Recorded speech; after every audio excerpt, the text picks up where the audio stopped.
Hello दोस्तों, कैसे हैं आप सभी। आशा है आप सभी बहुत अच्छे होंगे।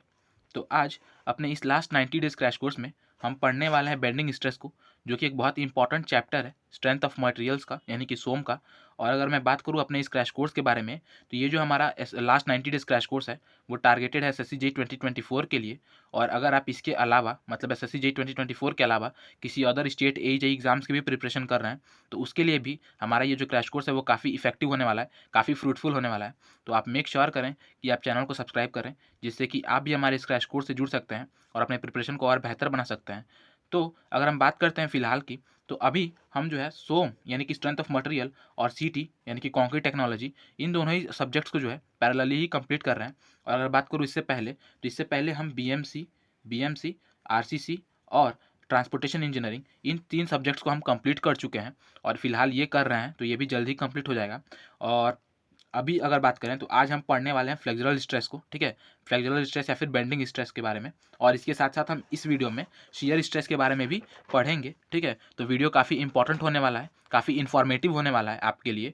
तो आप मेक श्योर कीजिएगा कि आप वीडियो में एंड तक बने रहें, जिससे कि आपका भी जो कॉन्सेप्ट है फ्लेक्सुरल स्ट्रेस के रिलेटेड और शियर स्ट्रेस से रिलेटेड, वो दोनों ही कॉन्सेप्ट जो है आपके क्लियर हो सकें, ठीक है।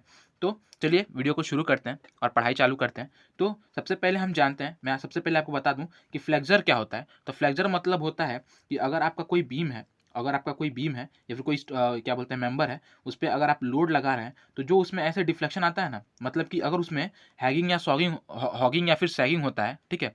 अगर उसमें हॉगिंग या सैगिंग होता है, तो इसी टेंडेंसी को, यानी कि उसके डिफ्लेक्ट होने को, ठीक है। अगर कोई बीम है या फिर कोई मेंबर है, उसके डिफ्लेक्ट होने की टेंडेंसी को हम क्या कहते हैं, फ्लेक्सर कहते हैं, ठीक है। उसके डिफ्लेक्ट होने की टेंडेंसी को हम फ्लेक्सर कहते हैं। और इस समय जो हमारा स्ट्रेस जनरेट होता है, उसे हम फ्लेक्सुरल स्ट्रेस कहते हैं। इसमें फ्लेक्सुरल स्ट्रेस में एक बहुत इंपॉर्टेंट टर्म है, जिसे हम क्या कहते हैं, प्योर बेंडिंग। ये क्या होता है, तो देखिए, प्योर बेंडिंग मतलब होता है bending of beam under constant bending moment, ठीक है। यानी कि अगर आपका कोई बीम है और उस पर आपका कांस्टेंट बेंडिंग मोमेंट लगा रहे हैं, ठीक है। अगर आपका बीम जो है, अगर आपके बीम में जो बेंडिंग हो रहा है, वो कांस्टेंट बेंडिंग मोमेंट की वजह से हो रहा है, यानी कि अगर आपके किसी बीम में आपका बेंडिंग मोमेंट जो है वो कांस्टेंट है, तो उतना हम कहेंगे कि हाँ, वो जो है हमारा प्योर बेंडिंग में बीम है, ठीक है। अगर आपका बेंडिंग मोमेंट कांस्टेंट है, तो उसे हम कहेंगे कि हाँ, हमारा बीम जो है वो प्योर बेंडिंग में है। और in pure bending a straight beam of prismatic section converts into an arc of circle. और जैसा कि मैंने आपको बताया, क्योंकि यहाँ पे बेंडिंग हो रही है, ठीक है, डिफ्लेक्शन हो रहा है, तो जो आपका बीम होगा प्योर बेंडिंग की कंडीशन में, वो क्या होगा, वो बेंड कुछ इस तरह से बेंड होगा कि ये जो है एक सर्कल का आर्क जैसा लगेगा, ठीक है। एक सर्कल के आर्क जैसा डिफ्लेक्ट होगा। अगर आपका जो कैसा हो रहा है, प्योर बेंडिंग हो रहा है। अगर आपके बीम में प्योर बेंडिंग हो रहा है, तो जो आपका बीम है वो किस तरह से डिफ्लेक्ट होगा, वो इस तरह से डिफ्लेक्ट होगा कि आपका जो बीम है वो एक सर्कल का आर्क जैसा लगेगा, ठीक है, एक आर्क में कन्वर्ट हो जाएगा। और अगर हम बात करें हमारे एक बहुत इंपॉर्टेंट फार्मूला की, इसका वैसे तो हम यहाँ पे डेरिवेशन नहीं पढ़ रहे, क्योंकि एज यू नो हमारे पास इतना टाइम नहीं है कि हम डेरिवेशंस को लेके चलें, और ऐसा उतना ज़रूरत भी नहीं है, क्योंकि मतलब आपको सिर्फ फार्मूला ही याद रखना है और यही जो है आपको कहीं भी यूज़ होगा। तो वो ये है, M upon I is equal to sigma upon Y is equal to E upon R. इसे ही हम क्या कहते हैं, इसे ही हम फ्लेक्सुरल फार्मूला कहते हैं, या फिर इसे बहुत लोग बेंडिंग फार्मूला भी कहते हैं। तो इसको आपको याद रखना है, बहुत इंपॉर्टेंट है, ठीक है। M upon I is equal to sigma upon Y is equal to E upon R, ठीक है। इसके बाद हम इसके बारे में और भी हम बात करेंगे। फिलहाल हम जो है, मैंने बस इसको यहाँ पे ऐड कर दिया, और हम अभी बहुत सारे टर्म्स को जानेंगे और उन टर्म्स के बाद भी मैं इसे समझाने की और कोशिश करूँगा। तो आप बने रहिए, ठीक है। अब हम बात करते हैं न्यूट्रल एक्सिस क्या होता है। तो मेरे भाई, अगर कोई क्रॉस सेक्शन है ना, अगर कोई बीम या फिर किसी भी स्ट्रक्चर का क्रॉस सेक्शन है, तो इस क्रॉस सेक्शन में अगर आप फ्लेक्सुरल लगाते हैं, मतलब कि आप क्या कर रहे हैं, आप जो है इस पे लोड लगा रहे हैं, तो क्या होगा, तो ये डिफ्लेक्ट होगा, है ना, ये क्या होगा, डिफ्लेक्ट होगा। और क्या होता है, जब डिफ्लेक्ट होता है, किसी भी में डिफ्लेक्शन होता है, तो हम क्या कहते हैं कि उसमें जो है फ्लेक्सर आएगा, मतलब उसमें क्या होगा, बेंड होने की टेंडेंसी है, उसमें फ्लेक्सुरल स्ट्रेसेस डेवलप होंगे, ठीक है। तो फ्लेक्सुरल स्ट्रेसेस कुछ इस तरह से डेवलप होते हैं, जो हमारे फ्लेक्सुरल स्ट्रेसेस होते हैं, वो कुछ इस तरह से डेवलप होते हैं कि जो उनका सबसे क्या बोलते हैं, अपर मोस्ट ये होता है, सबसे आउटर मोस्ट जो लेयर होता है, ठीक है, जो सबसे आउटर मोस्ट लेयर होता है, वहाँ पे स्ट्रेस और स्ट्रेन जो होता है वो मैक्सिमम होता है, ठीक है। आउटर मोस्ट कह लें या फिर बॉटम मोस्ट कह लें, मतलब कि दोनों तरफ से जो है आउटर मोस्ट और बॉटम मोस्ट पे जो है आपका जो स्ट्रेस या स्ट्रेन होता है वो मैक्सिमम होता है। और इन्हीं लेयर्स के साथ साथ अगर आप थोड़ा सा डेप्थ में जाएंगे, तो एक ऐसा भी पॉइंट होता है, एक ऐसा भी लेयर होता है, जहाँ पे क्या होता है, जहाँ पे स्ट्रेस और स्ट्रेन की जो वैल्यू होती है वो क्या होती है, जीरो होती है। क्या होती है, जीरो होती है, ठीक है। जैसा कि आप यहाँ पे देख सकते हैं, ये कोई सेक्शन है, ये कोई सेक्शन है और इसका देखिए यहाँ पे हमने यहाँ पे इसका स्ट्रेन डायग्राम बनाया है। स्ट्रेन डायग्राम कुछ इस तरह से बना है कि इसका जो आउटर मोस्ट और बॉटम मोस्ट जो अपर मोस्ट और बॉटम मोस्ट लेयर है उनमें जो स्ट्रेन है वो सबसे मैक्सिमम हुआ है और एट द मतलब कुछ ऊपर या फिर कुछ डेप्थ पे हम बात करें कुछ अंदर, तो यहाँ पे जो है एक ऐसा भी पॉइंट है जहाँ पे जो है स्ट्रेन की वैल्यू क्या है, 0 है। और इसी लेयर को हम क्या कहते हैं, न्यूट्रल लेयर कहते हैं। और जो एक्सिस इस लेयर से होकर गुजरती है उसे हम न्यूट्रल एक्सिस कहते हैं। इसी तरह से यहाँ पे स्ट्रेस भी बनता है, ठीक है। यहाँ का जो स्ट्रेस डायग्राम भी है वो भी कुछ इसी तरह से बनता है कि जो आउटर मोस्ट और बॉटम मोस्ट पॉइंट्स हैं, जो आउटर मोस्ट और बॉटम मोस्ट लेयर्स हैं, वहाँ पे जो है आपका स्ट्रेस मैक्सिमम होता है और मतलब न्यूट्रल एक्सिस पे जहाँ पे हमारा स्ट्रेन 0 था वहाँ पे स्ट्रेस भी 0 होता है। अब एक और चीज़ मैं आपको बता दूं, एक और चीज़ बताऊं कि देखिए हमारा जो बीम है ना, अगर ये हम पे बात करें नॉर्मल बीम की बात करें, मतलब कि सिंपली सपोर्टेड बीम की अगर हम यहाँ पे बात करें, तो जो आपका सिंपली सपोर्टेड बीम होता है उसमें अगर आप कोई लोड लगा रहे हैं तो कुछ इस तरह से बेंड होगा।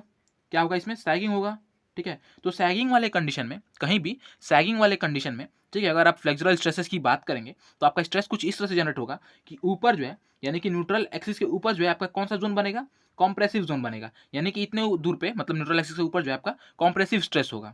और अगर हम बात करें न्यूट्रल एक्सिस के नीचे की बात की तो वहाँ पे क्या होगा, टेंशन जोन होगा। क्या होगा, टेंशन जोन होगा। मैंने आपको आरसीसी में भी बताया है, ठीक है, तो वहाँ पे भी आप इसको जाने होंगे। तो ऊपर जो होता है वो न्यूट्रल एक्सिस से ऊपर जो होता है वो कॉम्प्रेशन जोन और न्यूट्रल एक्सिस से नीचे जो होता है वो टेंशन जोन, ठीक है। तो ये भी आपको पता होना चाहिए। यहाँ पे आप देख सकते हैं। और एक और चीज़, ये तो बात हो गई सैगिंग की, ठीक है, ये तो बात हो गई सैगिंग की। लेकिन अगर हम बात करते हैं हॉगिंग की मेरे भाई, ठीक है, हॉगिंग की अगर हम बात करें, अब देखिए सैगिंग और हॉगिंग तो आपको पता ही होगा। अगर बीम जो है इस तरह से डिफ्लेक्ट कर रहा है, नीचे की तरफ से आ रहा है तो हॉगिंग, और अगर कोई बीम है और कुछ इस तरह से डिफ्लेक्ट कर रहा है, ऊपर की तरफ से आ रहा है, इस तरह से डिफ्लेक्ट कर रहा है, तो उसे हम हॉगिंग कहते हैं। और ये जो है बेसिकली कहाँ पे होता है, तो ये होता है हमारे कैंटिलीवर बीम में। क्या होता है, कैंटिलीवर बीम में, क्योंकि हमारा कैंटिलीवर बीम किस तरह से होता है, कुछ इस तरह से डेवलप होता है, इस तरह से बेंड होता है, डिफ्लेक्ट होता है। तो इसमें क्या हो रहा है, हैगिंग हो रहा है ना, हॉगिंग हो रहा है, सॉरी हैगिंग नहीं, हॉगिंग हो रहा है। तो हॉगिंग हो रहा है, तो हॉगिंग वाले कंडीशन में क्या होता है, ये सेम जो कंडीशन है वो उल्टा हो जाता है। यानी कि ऊपर आपका टेंशन जोन होगा और नीचे जो आपका होगा कंप्रेशन जोन होगा। आप देख भी सकते हैं कि आप अगर कोई रबड़ या फिर कोई रबड़ ही ले लीजिए, कोई जो इरेजर आता है, इरेजर, अगर कोई लंबा सा इरेजर है तो उसे आप जब बेंड करेंगे ना मेरे भाई, जब आप बेंड करेंगे तो देखेंगे कि ये जो ऊपर वाला लेयर है ना मेरे भाई, जो ऊपर वाला लेयर है, आप हाथ में भी देख सकते हैं, अपने हाथ को भी ऐसे करेंगे तो ये देखिए नीचे वाला जो लेयर है वहाँ पे टेंशन आ रहा है, ठीक है, तन रहा है। और ऊपर वाला देखिए जो स्किन हमारा वो क्या हो रहा है, कंप्रेस हो रहा है, कहीं ना कहीं कंप्रेस हो रहा है। तो इसे हम क्या कहते हैं, इसलिए कि ऊपर हमारा जो है कंप्रेशन जोन है और नीचे हमारा टेंशन जोन है। लेकिन जब हमारा हॉगिंग होता है, ये तो बात कर ली हमने सैगिंग की, देखिए यहाँ पे सैगिंग हो रहा है ना, हाथ में सैगिंग हो रहा है, नीचे की तरफ रिफ्लेक्ट हो रहा है। लेकिन अगर हम हॉगिंग की बात करें सेम, तो यहाँ पे अब क्या होगा, ऊपर की लेयर पे आप टेंशन आएगा और नीचे की लेयर पे क्या आएगा, कॉम्प्रेशन आएगा, ठीक है। तो इसे भी आप समझ लीजिए। इसके बाद हम बात करते हैं कुछ अजम्पशंस की। वैसे कोई मतलब एज सच उतना टफ एजम्पशन नहीं है, बस वही सब है कि बॉडी होमोजेनस होना चाहिए, आइसोट्रॉपिक होना चाहिए, इलास्टिक मॉडुलस जो है आपका कॉम्प्रेशन और टेंशन दोनों में ही जो है सेम होना चाहिए। इसके साथ साथ जो आपका लोडिंग है वो किस तरह से होना चाहिए, सिमेट्रिकल होना चाहिए। फिर इलास्टिक बॉडी जो है वो आपका हुक्स लॉ को ओबे करना चाहिए, ठीक है। उसके बाद प्लेन सेक्शन जो है, ये एक बहुत मतलब ये है, plane section remains plane before and after bending, ठीक है। प्लेन सेक्शन जो है आपका क्रॉस सेक्शन का प्लेन सेक्शन, वो जो है बेंडिंग के बाद और बेंडिंग के पहले भी जो है क्या होना चाहिए, प्लेन होना चाहिए, ठीक है। इसके बाद जैसा कि मैंने आपको बताया था कि हमारा फ्लेक्सुरल फॉर्मूला क्या है, M upon I is equal to sigma upon Y is equal to E upon R. तो अब यहाँ से देखिए एक और चीज़ हम पढ़ते हैं, सेक्शन मॉडुलस, ठीक है। ये भी एक टर्म होता है हमारे सोम में, और ये जो है क्या करता है, ये जो है सेक्शन के स्ट्रेंथ को रिप्रेजेंट करता है। जो सेक्शन मॉडुलस होता है वो हमारी स्ट्रेंथ को रिप्रेजेंट करता है, और इसका फॉर्मूला क्या होता है, तो I upon Y is equal to Z. अच्छा, मैं आपको यहाँ पे बताना भूल गया कि ये चीज़ें क्या हैं। तो एम क्या है, एम आपका है मोमेंट ऑफ, एम जो है आपका वो बेंडिंग मोमेंट है। एम क्या है, बेंडिंग मोमेंट है, मैक्सिमम बेंडिंग मोमेंट, ठीक है। एम जो है आपका मैक्सिमम बेंडिंग मोमेंट है। आई क्या है मेरे भाई, तो आई है आपका मोमेंट ऑफ इनर्शिया। सिग्मा क्या है मेरे भाई, तो सिग्मा है बेंडिंग स्ट्रेस। और वाई क्या है, तो वाई जो है वो है आपका क्या बोलते हैं, न्यूट्रल एक्सिस का डेप्थ ऑफ न्यूट्रल एक्सिस। और ई क्या है, तो ई है हमारा इलास्टिक मॉडुलस। और आर क्या है, तो आर है हमारा रेडियस ऑफ कर्वेचर, यानी कि जब डिफ्लेक्ट हो रहा है तो कितना रेडियस का कर्वेचर बन रहा है वो, ठीक है। तो ये हमने बात कर ली। अब वही जो है सेक्शन मॉडुलस को अगर हम बात करें तो I upon Y is equal to Z, इसे हम जेड से रिप्रेजेंट करते हैं basically. Most of the time आप देखें कि इसे जेड से ही रिप्रेजेंट किया जाता है। तो ये जो सेक्शन मॉडुलस जेड है वो स्ट्रेंथ को रिप्रेजेंट करता है, और इसका फॉर्मूला होता है आई अपॉन वाई, ठीक है, moment of inertia upon depth of neutral axis, ठीक है। तो ये बात हो गई सेक्शन मॉडुलस की। और सेक्शन मॉडुलस जितना ज़्यादा होगा आपका स्ट्रेंथ उतना ही ज़्यादा होगा, ठीक है। सेक्शन मॉडुलस ज़्यादा तो स्ट्रेंथ भी आपकी ज़्यादा। अब देखिए हम यहाँ पे बात करते हैं एमओआर की, ठीक है, मोमेंट ऑफ रेजिस्टेंस की। तो ये क्या होता है, ये क्या होता है मोमेंट ऑफ रेजिस्टेंस, तो ये जो है बेंडिंग मोमेंट को रेजिस्ट करता है। जैसे हमने बात किया था ना मेरे भाई कि जब भी हमारे किसी बॉडी पे हम लोड लगाते हैं तो उसका जो है उसमें एक इंटरनल रेजिस्टिंग फोर्स जनरेट होता है जिसे हम स्ट्रेस कहते हैं। उसी तरह से अगर आप किसी बॉडी पे बेंडिंग मोमेंट लगाएंगे, एक्सटर्नल बेंडिंग मोमेंट, मतलब बेंडिंग मोमेंट तो एक्सटर्नली होता है, तो बेंडिंग मोमेंट आप लगाएंगे तो क्या होगा, तो भी ये जो बॉडी है उसे भी वो भी मतलब उसे भी रेजिस्ट करने की कोशिश करेगी, ऑब्वियस सी बात है, रेजिस्ट करने की कोशिश करेगी। तो इस बेंडिंग मोमेंट को रेजिस्ट करने के लिए जो इंटरनल रेजिस्टेंस होता है, जनरेट होता है, जो internal moment of resistance generate होता है, ठीक है, उसे ही हम एमओआर कहते हैं, मोमेंट ऑफ रेजिस्टेंस कहते हैं। ठीक है, ये बेंडिंग मोमेंट को रेजिस्ट करता है। जैसा अब देखिए क्या चीज़ हो रहा है यहाँ पे, एक और चीज़ देख सकते हैं। देखिए ये हमारा स्ट्रेस हो रहा है ना, ये स्ट्रेस, तो ये स्ट्रेस और ये स्ट्रेस, ये भी तो दोनों मिलकर एक तरह से बेंडिंग मोमेंट ही बना रहे हैं, क्यों, है ना। क्रॉस सेक्शन में ये जो स्ट्रेस जनरेट हो रहा है हम लोग का, जो हमारा ये फ्लेक्सुरल स्ट्रेसेस जनरेट हो रहा है, ये भी अगर आप इनको ध्यान से देखें तो ये टेंशन जो जो हमारा टेंसाइल स्ट्रेस होता है वो इस डायरेक्शन में मूव करता है, और जो हमारा कंप्रेसिव स्ट्रेस होता है वो इस डायरेक्शन में मूव करता है। तो ये भी मिलकर जो है एक तरह से आप कह सकते हैं कि इनके वजह से भी जो है हमारा एमओआर जो है वो डेवलप होता है। ठीक है, अच्छा, अब हम बात करते हैं, हमने बात कर ली मोमेंट ऑफ रेजिस्टेंस की, उसके बाद हाँ देखिए एमओआर का जो वैल्यू होता है वो कितना होता है मेरे भाई, तो एमओआर का जो वैल्यू होता है वो कितना होता है, तो सिग्मा आई अपॉन वाई या फिर सिग्मा जेड।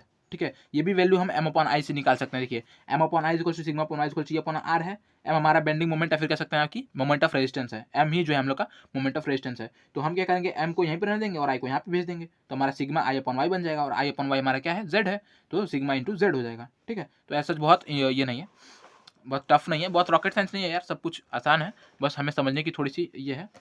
अच्छा, अब हम बात करते हैं अलग अलग सेक्शंस के बारे में, कि जो हमारा अलग अलग सेक्शन है, ठीक है, अलग अलग जो हमारे सेक्शंस हैं बीम के, उनमें जो है हमारा मोमेंट ऑफ इनर्शिया क्या इतना होता है। मोमेंट ऑफ इनर्शिया तो आपको मालूम ही होगा, मोमेंट ऑफ इनर्शिया कितना होता है, उसका सेक्शन मॉडुलस कितना होता है, उसकी अगर हम बात करें, ठीक है, इस तरह से आप बेंडिंग, देखिए ये जो फॉर्मूला होता है ना मेरे भाई, M upon I equal to sigma upon Y equal to E upon R, ये जो हमारा बेंडिंग फॉर्मूला है, इसको बेसिकली हम यूज़ करते हैं बेंडिंग स्ट्रेस को निकालने के लिए और इन सब चीज़ों को फाइंड आउट करने के लिए। अगर हमारा कोई चीज़ दिया है तो उसके लिए मतलब हम दूसरे किसी मतलब दो, जैसे हम लोग को दो कैरेक्टर दिया है कि हाँ एम क्या है, आई क्या है, वाई क्या है, तो हम सिग्मा निकाल सकते हैं। इस तरह से करके बेसिक मैथमेटिक्स को यूज़ करके हम यहाँ पे जो है मतलब अलग अलग चीज़ों को फाइंड आउट कर सकते हैं।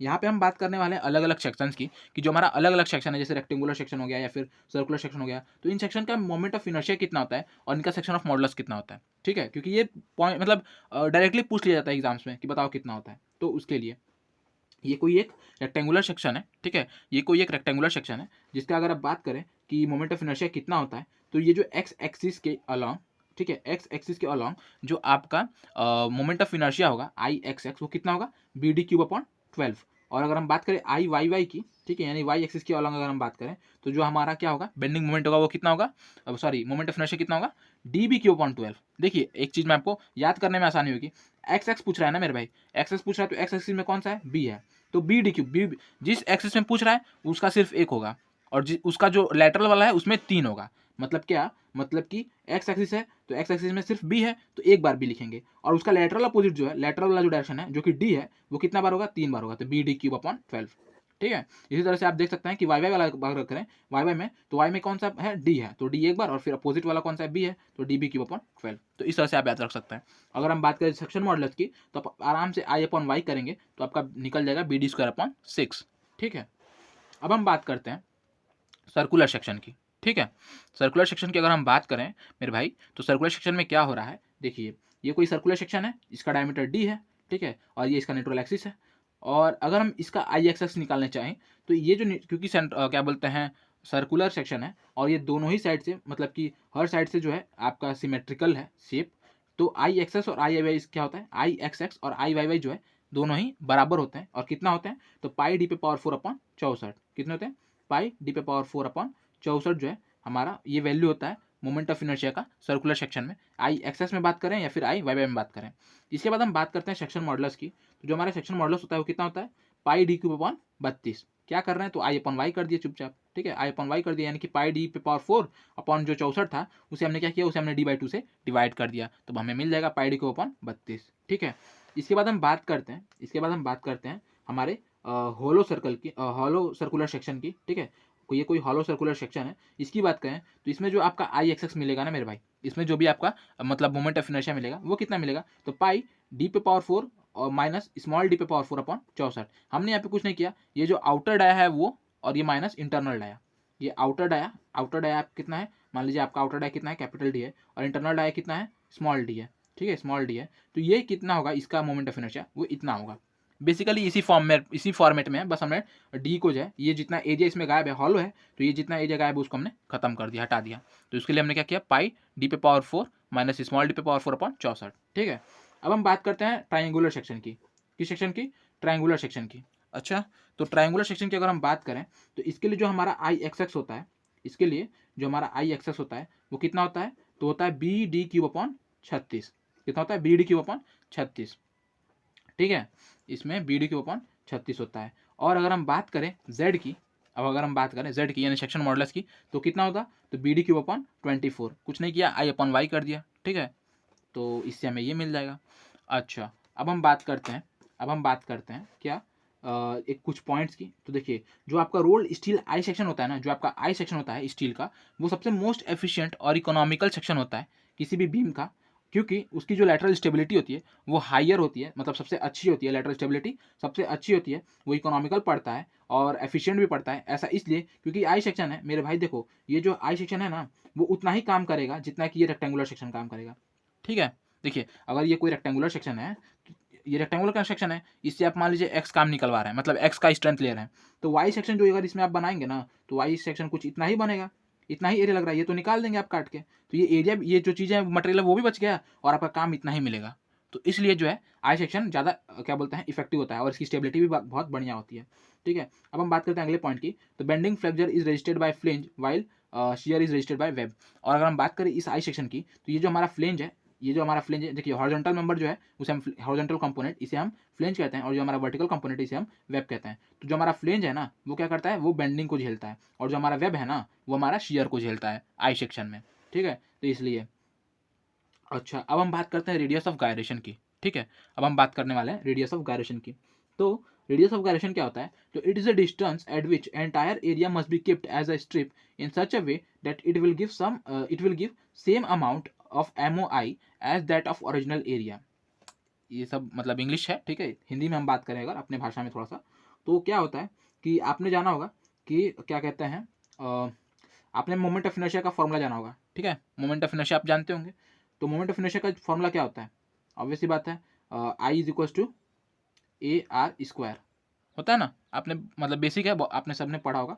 तो I is equal to A R square होता है। ये आर जो है ना, इसे ही हम क्या कहते हैं, रेडियस ऑफ गायरेशन कहते हैं, और इसी की फॉर्मूला यहाँ पे दिया गया है। देखिए, आर को बस यहाँ पे आई बाई ए कर दिया गया है, आई बाई ए, और इस स्क्वायर को यहाँ पे करेंगे तो अंडर रूट में आ जाएगा, तो अंडर रूट में आई बाई ए जो होगा हमारा क्या होगा, आर हो जाएगा, ठीक है। और इसे ही हम क्या कहते हैं, रेडियस ऑफ गायरेशन कहते हैं, ठीक है। अब हम बात करते हैं क्या, पोलर मोमेंट ऑफ इनर्शिया की, ठीक है।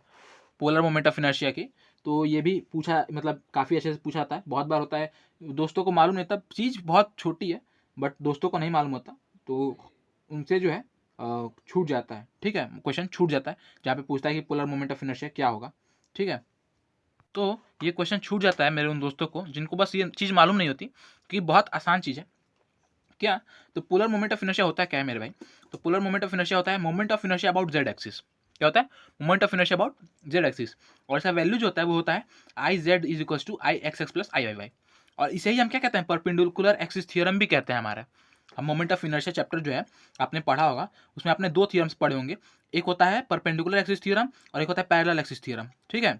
इस दोनों के बारे में हम यहाँ पे बात करेंगे ऑब्वियसली, और इसे ही हम क्या कहते हैं, मोमेंट, मतलब ये जो आई जेड जेड है, मतलब कि जेड डायरेक्शन में जो हमारा मोमेंट ऑफ इनर्शिया है, जिसे हम एक्स एक्सिस और वाई एक्सिस के डायरेक्शन में जो हमारे मोमेंट ऑफ इनर्शिया उन्हें सम करके मतलब ये कर सकते हैं, क्या बोलते हैं, फाइंड आउट कर सकते हैं, उसे ही हम पोलर मोमेंट ऑफ इनर्शिया कहते हैं। सेंटर ऑफ ग्रेविटी आप सबको मालूम होगा, यहाँ पे टाइम वेस्ट नहीं करना।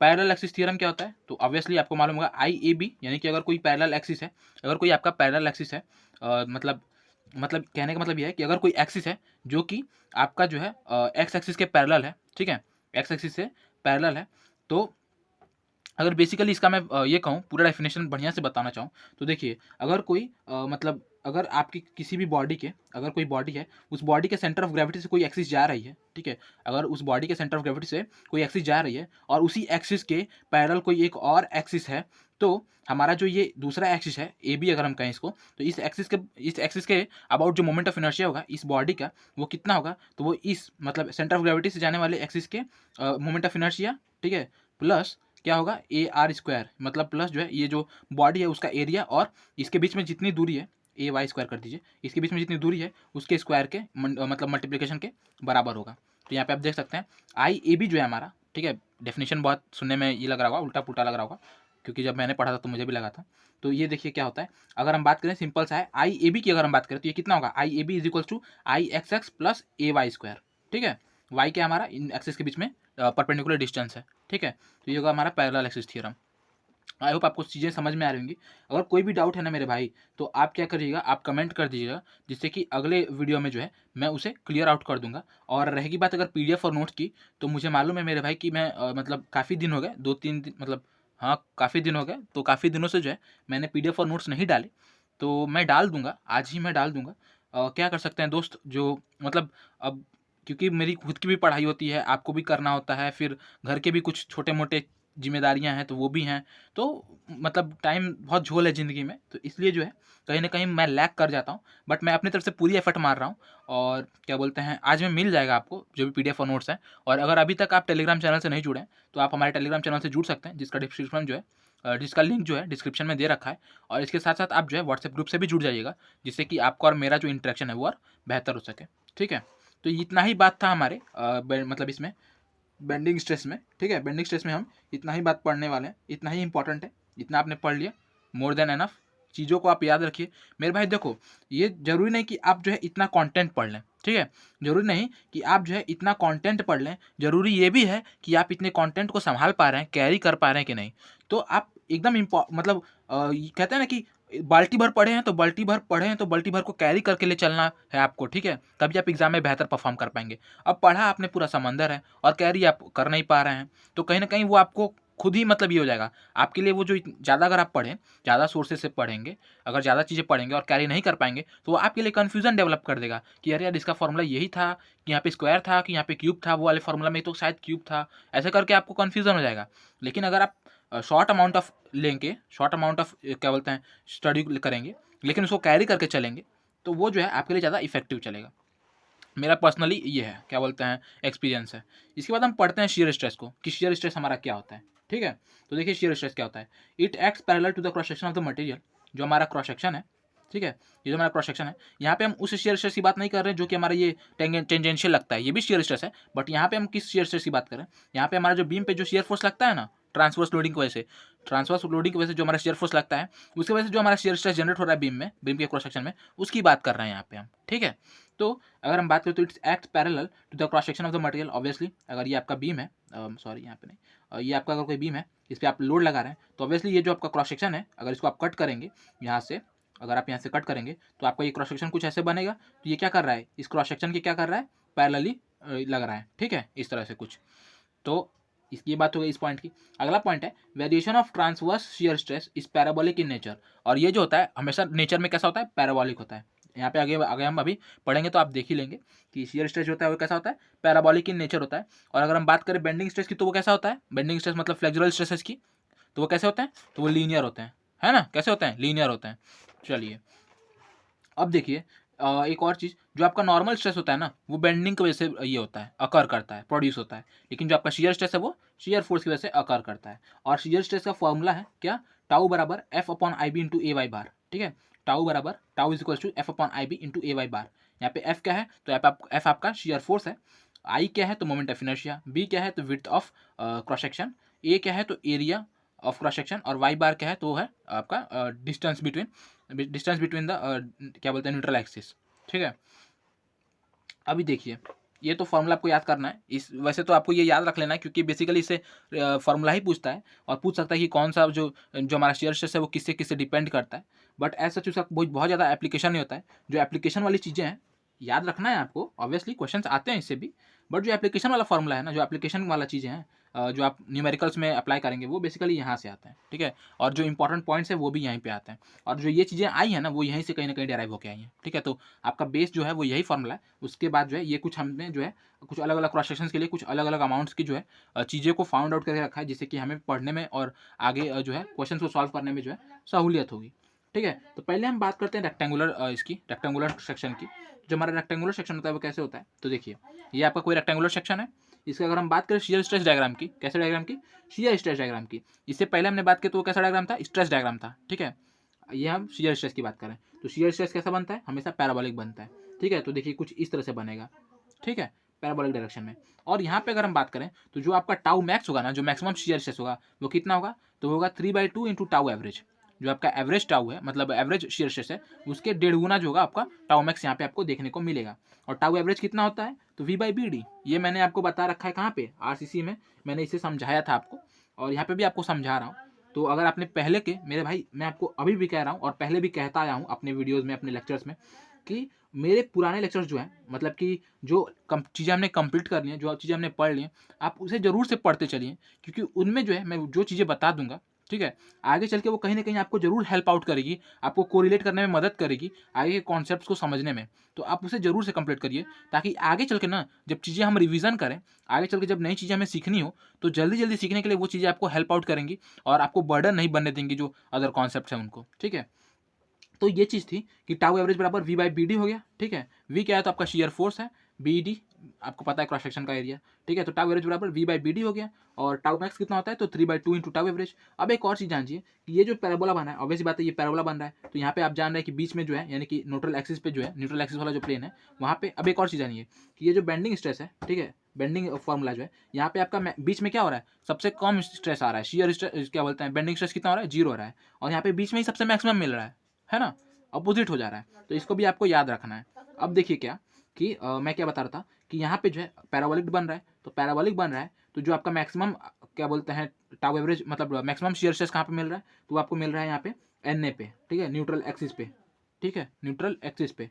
और अगर हम बात करें इस न्यूट्रल एक्सिस से कितना दूर अगर हम और चलेंगे, तो हमें जो हमारा टाउ जो होगा, जो हमारा ये शियर स्ट्रेस हमें मिल रहा है, इस तरह से वैरी करते हुए चल रहा है, वो हमारा जो शियर स्ट्रेस है वो हमें टाउ एवरेज के बराबर मिल जाएगा। निकम हमारा टाउ जो है वो टाउ एवरेज के बराबर होगा। तो अगर हम न्यूट्रल एक्सिस से D/2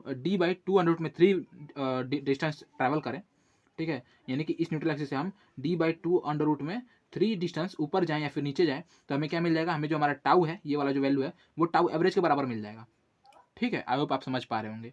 इसके बाद अगर नहीं समझे भाई तो मतलब कुछ भी नहीं हो सकता, इससे बेहतर मैं नहीं समझा पाऊंगा, ठीक है। तो अगर अगर आप क्या कर रहे हैं, अगर आप जो है आपका जो टाउ मैक्स है वो न्यूट्रल एक्सिस पे मिल रहा है, ठीक है, टाउ मैक्स न्यूट्रल एक्सिस पे मिल रहा है, और अगर आप न्यूट्रल एक्सिस से, ठीक है, जानना चाहते हैं कि न्यूट्रल एक्सिस से हम कितना और ट्रैवल करें कि हमारा जो ये वेरिएशन करता हुआ जो टाउ है वो हमें टाउ जो है टाउ एवरेज के बराबर मिल जाए, तो वो कितना डिस्टेंस है, तो वो है D/2 यानी इतना डिस्टेंस अगर आप ट्रैवल करेंगे अपने न्यूट्रल एक्सिस से ऊपर या नीचे, तो जो आपको वैल्यू मिलेगा टाउ का, वो टाउ एवरेज के बराबर होगा, ठीक है। टाउ एवरेज की वैल्यू कितनी होती है, तो V/BD, और टाउ मैक्स की वैल्यू कितनी होती है, तो 3/2 इंटू टाउ एवरेज। ये वैल्यू बहुत बार पूछी जाती है कि टाउ मैक्स का वैल्यू कितना होता है, तो ये होता है 3/2 इंटू टाउ एवरेज, ठीक है, 1.5 गुना होता है टाउ एवरेज के। अच्छा, अब इसी तरह से एक में समझा दिया तो अब दूसरों में समझाने की बहुत ज़्यादा जरूरत नहीं पड़ेगी। अब अगला क्रॉस सेक्शन क्या है हमारा, रेक्टेंगुलर की हमने बात कर ली, अब हम पढ़ते हैं ट्रायंगुलर सेक्शन के बारे में। तो ट्रायंगुलर सेक्शन में क्या होता है मेरे भाई, इसमें थोड़ा सा मतलब ये होता है, क्या बोलते हैं, आपको चीज़ें अलग देखने को मिलेंगी। वो ये कि अभी तक जो हमने चीज़, मतलब अभी हमने जो चीज़ देखी थी, उसमें क्या था, उसमें जो हमारा टाउ मैक्स था वो न्यूट्रल एक्सिस पे ही बन रहा था, न्यूट्रल एक्सिस भी आपका वहीं पे था, और आपका मतलब मिड डेप्थ भी था वो भी वहीं पे था, ठीक है, यानी कि D/2 पे ही बन रहा था ना, D/2 पे ही बन रहा था। हाफ डेप्थ भी हो गया, न्यूट्रल एक्सिस भी हो गया, वहीं पे आपका सेंटर ग्रेविटी ऑफ प्लेन भी हो गया। सेंटर ऑफ ग्रेविटी प्लेन वही ना होता है, D/2 पे ही होता है। तो ये सभी चीज़ें जो है हाफ पे ही होती हैं, तो यहाँ पे ऐसा कोई दिक्कत नहीं है। सर्कुलर सेक्शन में भी ऐसा कोई दिक्कत नहीं है। बट अगर हम बात करें अपने किसकी, ट्रायंगुलर सेक्शन की, तो यहाँ पे आप जानते हैं कि इसका जो ये है, इसका जो न्यूट्रल एक्सिस है वो कहाँ पे बनेगा, वो बनेगा आपका यहाँ पे H/3 पे, ठीक है, और मिड डेप्थ कहाँ पे है, तो H/2 पे। तो यहाँ पे हमें जानना पड़ेगा थोड़ा सा, मतलब 2-3 चीज़ें और एक्स्ट्रा पढ़नी पड़ेंगी। अब देखिए क्या क्या चीज़ें हैं, तो मेरे भाई देखो, जो यहाँ पे हमारा टाउ मैक्स बनता है ना मेरे भाई, यहाँ पे जो टाउ मैक्स बनता है वो एज सच जैसा हमने पढ़ा था 3/2 इंटू टाउ एवरेज होता है, यानी कि इस क्रॉस सेक्शन में भी जो आपका टाउ मैक्स बनेगा वो जो है एवरेज टाउ मतलब एवरेज शियर स्ट्रेस के 1.5 गुना होगा, ठीक है। लेकिन ये बनेगा कहाँ पे, लेकिन ये बनेगा हमारा H/2 पे। कहाँ पे बनेगा, H/2 पे, यानी मिड डेप्थ पे। और अगर हम बात करें टाउ NA पे हमारा कितना बनता है, मतलब हमारा जो न्यूट्रल एक्सिस है वहाँ पे हमारा शियर स्ट्रेस कितना बन रहा है, उसकी अगर बात करें तो वो कितना बन रहा है, 4/3 टाउ एवरेज। कितना बन रहा है, 4/3 टाउ एवरेज, यानी कि 1.33 टाउ एवरेज जो है बन रहा है हमारा टाउ NA पे। और अगर हम बात करें कि इनके बीच की जो डिस्टेंस है वो कितनी है, क्योंकि जैसा हमने बात किया NA पे, तो हमारा यहाँ पे देखिए NA पे जो है हमारा मैक्सिमम टाउ एवरेज नहीं बन रहा है, मतलब मैक्सिमम शियर स्ट्रेस नहीं बन रहा है, ठीक है। यहाँ पे NA पे हमारा मैक्सिमम शियर स्ट्रेस नहीं बन रहा है, हमारा मिड डेप्थ शियर स्ट्रेस बन रहा है मैक्सिमम। तो इनके बीच की अगर हम दूरी की बात करें तो कितना है, h/6 है, ठीक है। यानी कि अगर आप h/6 मतलब अगर आप क्या कर रहे हैं, आप h/2 से जो है ऊपर h/6 डिस्टेंस ट्रैवल करेंगे तो आपको टाउ NA मिलेगा, जहाँ पे क्या है आपका टाउ एवरेज मैक्सिमम मिल रहा है। चलिए ये चीज़ भी आपको समझ में आ गई होगी, पॉइंट्स को याद करते हुए चलिएगा, ठीक है, बहुत इंपॉर्टेंट पॉइंट्स हैं। अच्छा, अब हम बात करते हैं सर्कुलर सेक्शन की। तो चलिए ये तो आसान है, एक ही जगह पे सब कुछ है आपका, तो एक ही चीज़ के बारे में पढ़ना है। यहाँ पे जो आपका टाउ मैक्स बनता है वो कितना मिलता है, तो वो 4/3 इंटू टाउ एवरेज मिलता है। टाउ मैक्स जो मिलता है वो कितना मिलता है, 1.33, या फिर आप कह सकते हैं 4/3 टाउ एवरेज मिलता है। और ये कहाँ पे होता है, तो ये r/2 डिस्टेंस पे होता है। अब एक अलग एक दूसरे क्रॉस सेक्शन की अगर बात करें तो वो है डायमंड क्रॉस सेक्शन, ठीक है। क्या है, डायमंड क्रॉस सेक्शन। ये देखें तो इसका जो शियर स्ट्रेस का ये बनता है डायग्राम बनता है वो कुछ इस तरह से बनता है, ठीक है, कुछ इस तरह से बनता है, बी शेप का बनता है, पैराबोलिक है बट बी शेप का बनता है। और ऐसा इसलिए मेरे भाई, क्यों, क्योंकि आपका जो फॉर्मूला होता है वो किस तरह से होता है, टाउ बराबर F/IB इंटू AY बार। तो यहाँ पे आप देख सकते हैं जो बी है, बी और टाउ जो है एक दूसरे के इनडायरेक्टली प्रोपोर्शनल है, क्या बोलते हैं, हाँ इनडायरेक्टली प्रोपोर्शनल है, ठीक है, इनवर्सली प्रोपोर्शनल है, सॉरी इनवर्सली प्रोपोर्शनल है, क्या है, इनवर्सली प्रोपोर्शनल है। तो इसी वजह से जो है, क्योंकि यहाँ पे इस पॉइंट पे जो है हमारा बी क्या है, ज़्यादा है, तो हमारा टाउ क्या होगा, कम होगा, तो इसलिए जो है यहाँ पे कम बना है, ठीक है। तो ये बात के लिए। और यहाँ पे देखिए, यहाँ पे जो आपका मैक्सिमम टाउ मिलेगा वो कितना मिलेगा, वो 9/8 मिलेगा टाउ एवरेज के, कितना मिलेगा, 9/8 मिलेगा टाउ एवरेज के। और ये जो टाउ मैक्स है वो आपका न्यूट्रल एक्सिस आपका यहीं पे है, न्यूट्रल एक्सिस से अगर आप बात करें तो h/4 डिस्टेंस पे जो है आपको टाउ मैक्स देखने को मिलेगा, ठीक है। तो ये बात हो गई। अब हम पढ़ते हैं हॉलो सर्कुलर सेक्शन के बारे में कि इसमें कितना टाउ मैक्स बनता है। तो ऑब्वियसली ये देखिए इसका ये है सेक्शन है, इसमें जो आपका शेयर स्ट्रेस है वो किस तरह से बन रहा है, कुछ इस तरह से बन रहा है, ठीक है। और बीच में ही ऑब्वियसली बीच में ही जो है इसका टाउ मैक्स मिल रहा है, कितना मिल रहा है, तो 2 इंटू टाउ एवरेज, यानी कि दुगुना हमें मिल रहा है टाउ एवरेज, ठीक है, दुगुना हमें अपना मैक्सिमम शेयर स्ट्रेस मिल रहा है टाउ क्या बोलते हैं एवरेज शेयर स्ट्रेस के, ठीक है।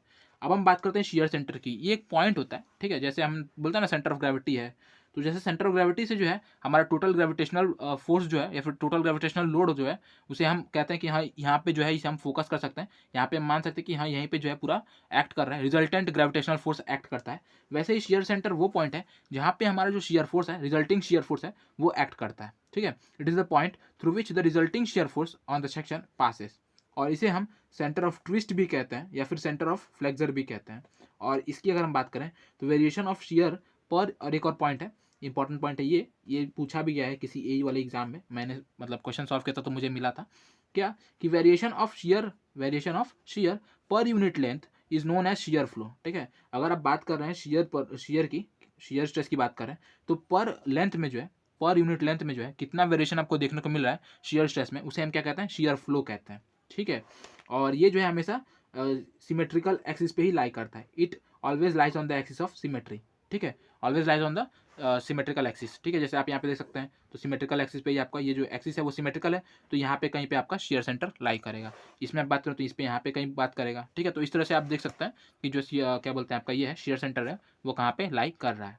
तो ये बात हो गई आज हमारी किसके बारे में, फ्लेक्सुरल स्ट्रेस के बारे में और शेयर स्ट्रेस के बारे में। इन दोनों चीज़ों को आपने आज पढ़ा, हमने मिलकर पढ़ा, और आई होप कि आपको चीज़ें समझ में आई होंगी। नहीं आई तो आप प्लीज़ कमेंट करिए जिससे कि मैं अगले वीडियो में उसे क्लियर आउट कर सकूं। और इसी के साथ साथ आप चैनल को सब्सक्राइब कर सकते हैं जिससे कि आप हमारे इस क्रैश कोर्स से जुड़ सकते हैं, ठीक है। व्हाट्सएप ग्रुप को जोड़ लीजिएगा, टेलीग्राम चैनल पर जुड़ जाइएगा, और इन सभी चीज़ों से जुड़कर आप जो है हमसे अच्छे से मतलब हमसे जो है अच्छे तरीके से हम लोग मिलकर प्रिपरेशन कर सकते हैं और अपने सिलेक्शन को गारंटीड कर सकते हैं, ठीक है। और बहुत सारे मेरे ऐसे दोस्त होंगे जिनका जो है इसरो टेक्निकल असिस्टेंट का सिविल से जो है एग्ज़ाम होगा, तो वो मुझे मैसेज कर सकते हैं, ठीक है। तो हम लोग जो है कुछ मिलकर और मतलब बढ़िया बढ़िया डिस्कशन कर सकते हैं। और अगर मुझे मतलब लगा टाइम मिला तो हम लोग क्या करेंगे, हम उसके बारे में भी एक कुछ छोटा सा सेशन वेशन रख लेंगे, ठीक है। तो ये बात हो गई आज की, हाँ। और तो ठीक है, बढ़िया था। वीडियो को लाइक कर दीजिएगा अगर आपको वीडियो पसंद आया हो, कंटेंट पसंद आया हो तो ये था। Keep watching, keep learning, thank you.